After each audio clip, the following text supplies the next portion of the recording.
सो नमस्ते everyone, welcome back to my channel. तो चलिए स्टार्ट करते हैं हम पार्ट 7 को। तो पार्ट 7 की स्टार्टिंग वहीं से होती है जहाँ से पार्ट 6 ख़त्म हुआ था।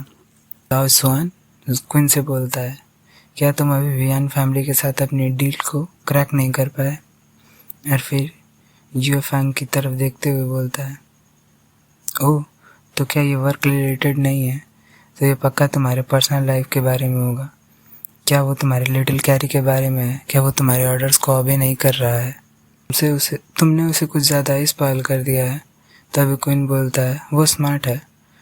जो सुनने के बाद जाओ जुआन बोलता है, एनीवे तो तुम उससे सेटिस्फाइड हो। और फिर क्वीन से बोलता है, जिस हिसाब से तुम बात कर रहे हो, तुमने कभी किसी के लिए इस तरह के वर्ड्स यूज़ नहीं किए हैं। ये ज़रूर कोई स्पेशल वन है। और यहाँ तो पहले ही 2 ईयर तक वो टिक चुका है। जिस पे क्वीन सोचता है, हाँ आखिर 2 साल हो गए और मुझे ये रियलाइज़ भी नहीं हुआ। और जाओ जुआन से बोलता है, उसका टेस्ट अच्छा है और वो समटाइम्स स्मार्ट भी होता है। उसे ये काफ़ी अच्छे से पता है कि मेरे इमोशंस को किस तरह से मूव करना है और कहाँ तक उसकी बॉटम लाइन है। पर अगर वो ये सोचता है कि वो ये सब मुझसे छुपा सकता है तो ये बहुत गलत है। जिसकी बातें सुनने के बाद जाओ जुआन बोलता है, तो तुम उसे रिप्लेस क्यों नहीं कर देते? करने के बाद तो ऐसे बोल रहे हैं जैसे कि उसे मार्केट से उठा के लाए हैं। चलिए स्टोरी कंटिन्यू करें। जाओ जुआन आगे बोलता है, ओल्ड सांग ने कुछ नई लड़कियों को रिक्रूट किया है। अगर तुम कहो तो मैं उनसे बात करूं। क्वीन बोलता है, कोई ज़रूरत नहीं है। बिल्कुल नहीं, जब तक कि मैं उससे बोर ना हो जाऊं। जिस पे जाओ जुआन बोलता है, तुम एक से ज़्यादा भी रख सकते हो, बस तुम्हें अपना टेस्ट चेंज करने के लिए इसकी ज़रूरत है। जिस पे क्वीन बोलता है, कोई ज़रूरत नहीं है। और सोचता है, फाइन ये ने एक बार मेरी जान बचाई थी, मुझे उसके साथ ऐसा नहीं करना चाहिए। अब ये मुझे भी नहीं पता कि फैंगी ने कब क्वीन की जान बचाई थी, वो तो हमें आगे स्टोरी में पता चलने वाला है।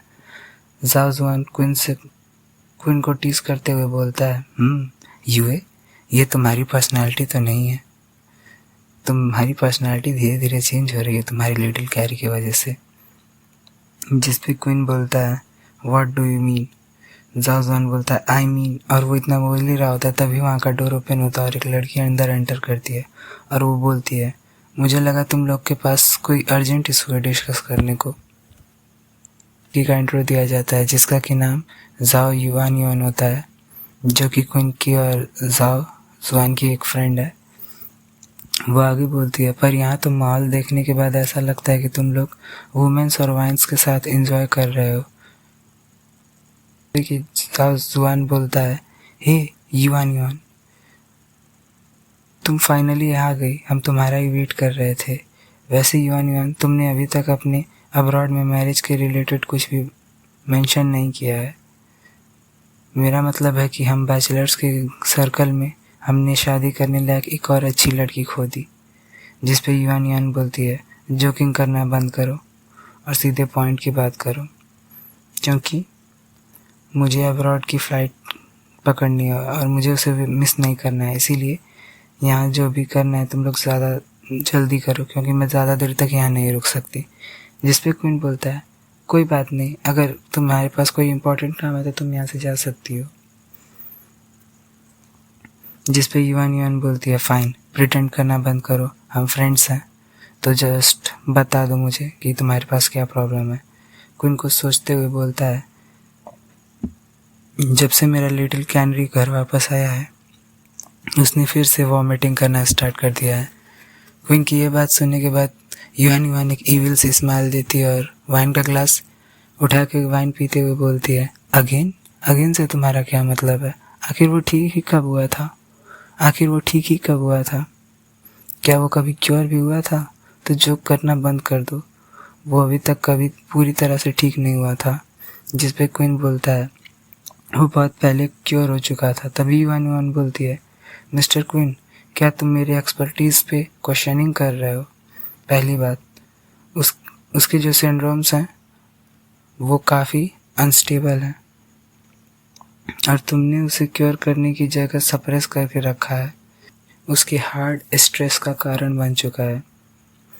अगर ये कोई सिंपल स्ट्रेस होता तो ये इतना हार्ड नहीं होता।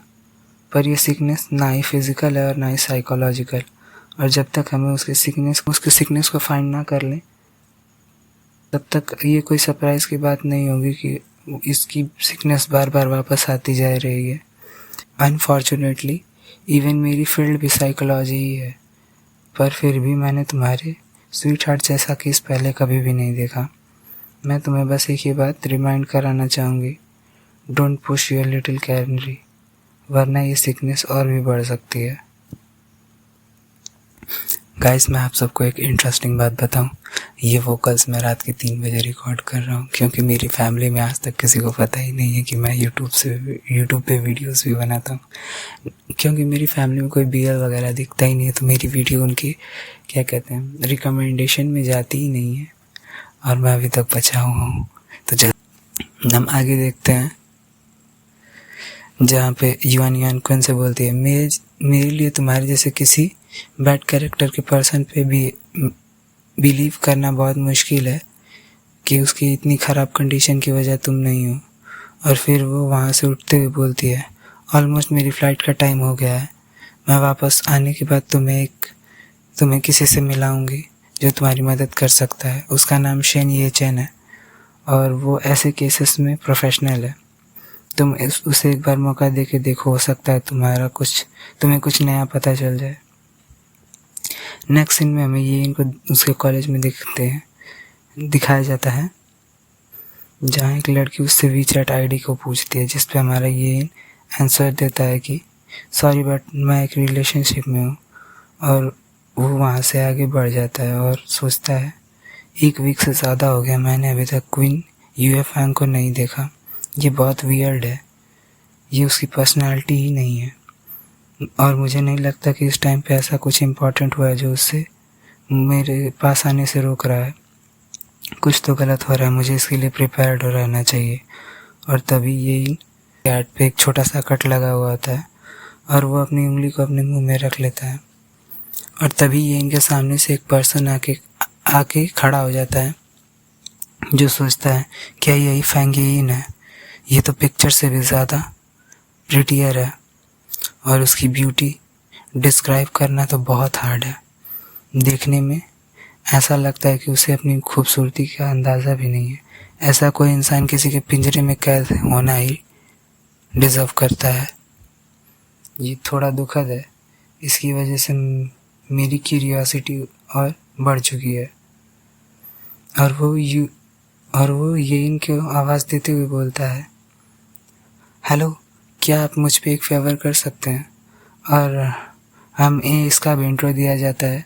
ये वही साइकोलॉजिस्ट है सेन ये चैन, जिसके के बारे में युआन बात कर रही थी। और वो सोचता है ये पास से और भी चार्मिंग लग रहा है। हम देखते हैं ये इनको जो उसे इग्नोर करके वहीं बास्केटबॉल मैच को देखने लगता है। और शेन ये इनसे पूछता है, क्या तुम्हें बास्केटबॉल पसंद है? और हमारा चैप्टर यहीं पे ख़त्म होता है। तो ये वीडियोस लगभग पिछली वीडियो से लॉन्ग हो गई है, क्योंकि बहुत ज़्यादा कमेंट आ रहे थे लॉन्ग वीडियो, इसीलिए मैंने थोड़ी लंबी वीडियोस बना दी। और